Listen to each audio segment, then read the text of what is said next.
Hello everyone, আজকে আমি তোমাদের শেখাবো ড্রয়িংয়ের কিছু বেসিক জিনিস। তো চলো জেনে নিই ড্রয়িংয়ের কিছু বেসিক জিনিস যা আমাদের ড্রয়িং করতে প্রয়োজন হবে। যেমন লেখাপড়া শিখতে গেলে ড্রয়িংয়ের বেসিক জিনিস হচ্ছে অ আ ক খ ABCD 1 2 3 4 বা 1 2 3 4। তো এরকমই ড্রয়িংয়েরও কিছু বেসিক জিনিস আছে। যেমন আমরা লেখাপড়া শিখতে গেলে যে কোনো কিছু পড়তে গেলে ABCD, ইংরেজি পড়তে গেলে ABCD, বাংলায় পড়তে গেলে অ আ ক খ, আর অঙ্কর কিছু করতে গেলে 1 2 3 4 বা 1 2 3 4 আমাদের জানতে হয়।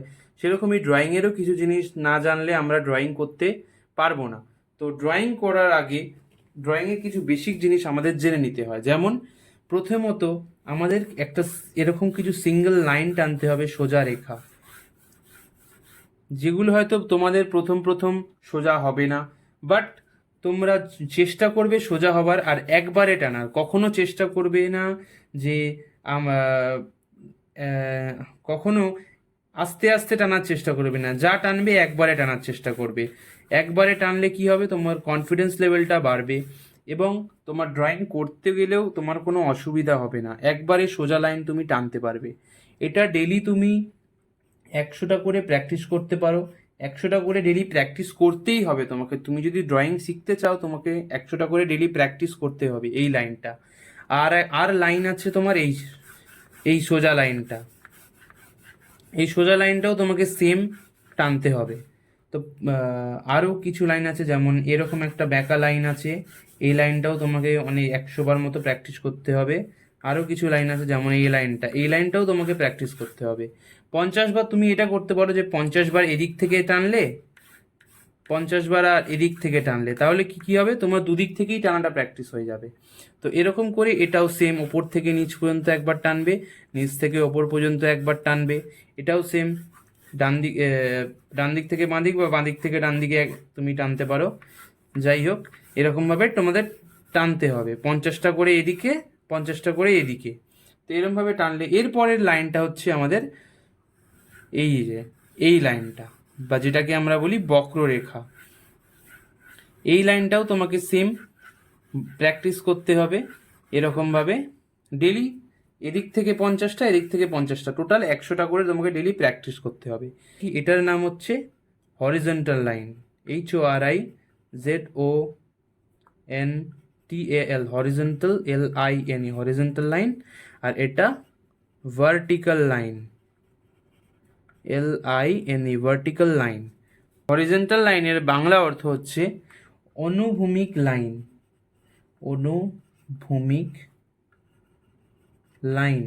আর ভার্টিক্যাল লাইনের বাংলা অর্থ হচ্ছে উলম্ব লাইন, উলম্ব রেখা, লাইন বা রেখা। যাই হোক, এটাও তোমরা রেখা, একই ব্যাপার। তো এইটা তোমরা সেম 50টা 50টা 100টা করে প্র্যাকটিস করবে ডেলি। আর শেপ, এটা হলো line, LINE, line. Basic drawing ক্লাসের বেসিক জিনিস হলো লাইন। লাইন হচ্ছে বেসিক জিনিস, ড্রয়িংয়ের ক্ষেত্রে বেসিক জিনিস হচ্ছে লাইন। এবং তার সাথে সাথে আর একখানা জিনিস হবে শেপ, SHAP, শেপ। শেপের মধ্যে থাকছে রাউন্ড বা গোল বা সার্কেল। তো সার্কেল আমরা এরকমভাবে প্র্যাকটিস করতে পারি।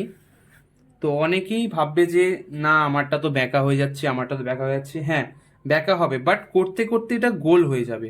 তো চিন্তা করার কিছু নেই, এরকমভাবে প্র্যাকটিস করতে থাকো, করতে করতে তোমাদের গোল হয়ে যাবে। প্রথম প্রথম কারোরই সোজা হয় না বা গোল মানে ঠিকঠাক মতো হয় না, সবারই একটু ব্যাকাচোরা হয়। তো সেটা নিয়ে চিন্তা করলে হবে না। তো এরকমভাবে গোল প্র্যাকটিস করে নেবে। এরপরের যে শেপটা সেটা হচ্ছে ত্রিভুজ বা ট্রায়াঙ্গেল। তো ত্রিভুজও সেম আমাদের 50টা বা 100টা করে প্র্যাকটিস করতে হবে, যে যতটা পারবে। এবার হ্যাঁ, এর মধ্যে প্রথম জিনিস হয়ে যাচ্ছে বোরিং ব্যাপারটা চলে আসে। অনেকে স্টার্ট তো করে দেয়, বাট বোরিং জিনিসটা চলে আসে। হ্যাঁ, তোমাদের বোরিং জিনিসটাকে সাইডে রেখে তোমাদের প্র্যাকটিসটা চালু রেখে যেতে হবে, তবেই তোমরা ড্রয়িংটা শিখতে পারবে। তো এরপরে ট্রায়াঙ্গেলের পরের শেপটা হচ্ছে স্কোয়ার, যেটা সব বেশিরভাগ ক্ষেত্রেই লাগে। স্কোয়ার, সার্কেল অ্যান্ড এই লাইন, এই জিনিসগুলো সব থেকে বেশি ড্রয়িংয়ের ওপর মানে সব থেকে বেশি ড্রয়িং করতে গেলে সব থেকে বেশি এই জিনিসগুলোর ব্যবহার হয়। যেমন কোনো আলমারি করতে গেলে তখন তোমার এই শেপটা প্রয়োজন হবে, কোনো ফ্লাওয়ার ভাস করতে গেলে তখন তোমার এই শেপটা প্রয়োজন হবে, বা কোনো বালতি করতে গেলে এই শেপটা প্লাস এই দুটো শেপ প্রয়োজন হবে, এরকমই নানা রকম শেপ প্রয়োজন হবে। তো বেসিক ড্রয়িংয়ের আজকে এখানেই ক্লাসটা শেষ করছি। এর পরের ভিডিওতে আমি বেসিক ড্রয়িং পার্ট 2 এর কিছু আরও বেসিক ড্রয়িংস দেখাবো, যেগুলো তোমাদের ড্রয়িং করতে গেলে সব থেকে বেশি প্রয়োজন। এগুলো তো সব থেকে বেশি প্রয়োজন, এবং এর সাথে সাথে আরও যেগুলো প্রয়োজন সেগুলো আমি এর পরের ভিডিওতে দেখিয়ে দেবো। আর একটা কথা, তোমাদের যেটা সব থেকে বেশি প্রয়োজন, তোমরা ড্রয়িং করতে গেলে প্রথমেই তোমরা চিন্তা করো যে ড্রয়িং করতে গেলে আগে খাতা কিনবো, পেন্সিল কিনবো, 4B 2B 6B কিনবো, রবার্ট কিনবো, বোর্ড কিনবো। তো ওটা ম্যাটার করে না। দেখো, আমি কোনো কোম্পানির 2B 4B ইউজ করছি না, আমি জাস্ট একটা নর্মাল পেন্সিল ইউজ করছি। তো প্রথম ড্রয়িংয়ের বেসিক জিনিস শিখতে গেলে কোনো 2B 4B 6Bর প্রয়োজন হয় না। তুমি যে কোনো নর্মাল লেখার পেন্সিল দিয়েও তুমি এগুলো প্র্যাকটিস করতে পারো। তারপর তুমি আস্তে আস্তে যখন শেডিং স্কেচিং শিখবে তখন তুমি তোমার 2B 4B নিতে পারো।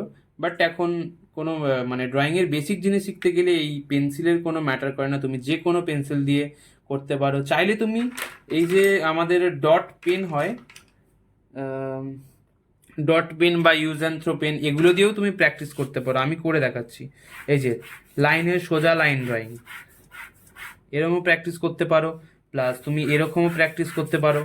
পেন্সিল দিয়ে করতে পারো, বাট পেন দিয়ে করলে তোমার আরও একটা অ্যাডভান্টেজ হয়ে যাচ্ছে, তোমার মোছার জিনিসটা থাকছে না। তো তোমরা পেন্সিল দিয়ে বা পেন দিয়ে তোমরা যেটাতে কমফোর্টেবল সেটা ইউজ করতে পারো। পেন দিয়ে করলে আই থিঙ্ক বেটার হবে। পেন দিয়ে টানাটা বরঞ্চ তোমাদের পক্ষে আরও অ্যাডভান্টেজ দেবে, কারণ পেনে তোমাদের দেখলে তোমরা মুছতে পারবে না, বাট পেন্সিলে তোমরা মুছতে পারো, যেহেতু ওর একটা অ্যাডভান্টেজ কম থাকে। বাট পেনে তোমরা না মুছলে কেউ তোমাদের টানা যে হাতের কাজটা থাকে সেটা তোমরা দেখাতে পারো। আর এর সাথে সাথে একটা কনফিডেন্স লেভেল আপগ্রেড হয়, যেটা ড্রয়িংয়ের ক্ষেত্রে বেশি প্রয়োজন। তো এরকমভাবে তোমরা নানা রকম পেন দিয়েও করতে পারো। সার্কেলে দেখো, পেন দিয়েও আমি সার্কেল করে দেখাচ্ছি। তো এরকমভাবে করতে পারো তোমরা। তো দেখা হচ্ছে বেসিক ড্রয়িং ক্লাসের নেক্সট পার্টে, যেখানে আমি আরও কিছু শেপ দেখাবো যা তোমাদের ড্রয়িংয়ের ক্ষেত্রে দরকার।